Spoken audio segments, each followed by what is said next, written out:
धर्मनगर थाना bai khobjak Sripur kami panchayat ni tongnai Dilip Malakar bo khoroksa rwng phwrung sebok tongmani 2019 bisio bo retirement naka sateklayo retirement a rwng phwrung ni nogo phai khoroksa kokthum thumnai koksilsamwng khwlaijak Dilip Malakar fake certificate bai sorkari sebok nahar mani a kokthum thumnai no 20 lakh rang rwoi patimung no singlingna ni bagui saka aboni ulo kokthum thumnai WhatsApp o Dilip Kumar no humki rwoi tongo लाइथानाय चासालो retirement ओंनाय आरो फोरोंनाय Dilip Malakar kokthum thumnai Subrat घोषनि फासिंग Dharmanagar थानाव कायसा दरबार खलायग्या आबुनतै retirement ओंनाय रों फोरोंनायनि बुसाजक साकलायग्या उल्टा पुल्टा कक सायबिन बुफानो ब्लैकमेल खलायै 20 लाख रां segwi नाहारनानि बागै नाय जंखा kokthum thumnai पुलिस आपाति मुंगनतै शेप नाहारनाय हनै कक रखा উনি এসে আমাদেরকে অনেক থ্রেট আমার বাবাকে বলেন যে উনি এখনো জালি সার্টিফিকেটে চাকরি করছেন, কিন্তু আমার বাবা অলরেডি রিটায়ারমেন্ট হয়ে গেছেন, প্রায় বিগত 4 বছর হয়ে গেছে।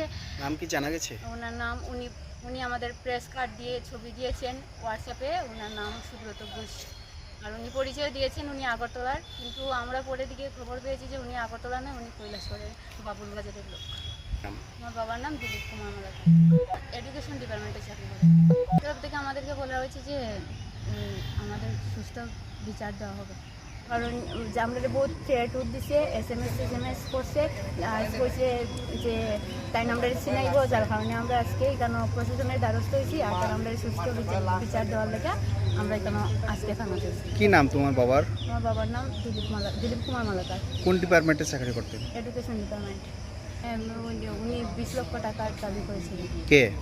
সুব্রত ঘোষ। तेखाक्सा फासिंके koksilsamwng no manui धर्मनगर थानानि पुलिस 107 CRPC दाराओ कायसा दरबार यागो नाहारै चिरि नायkoloi tongo। Bureau report kokkhorang।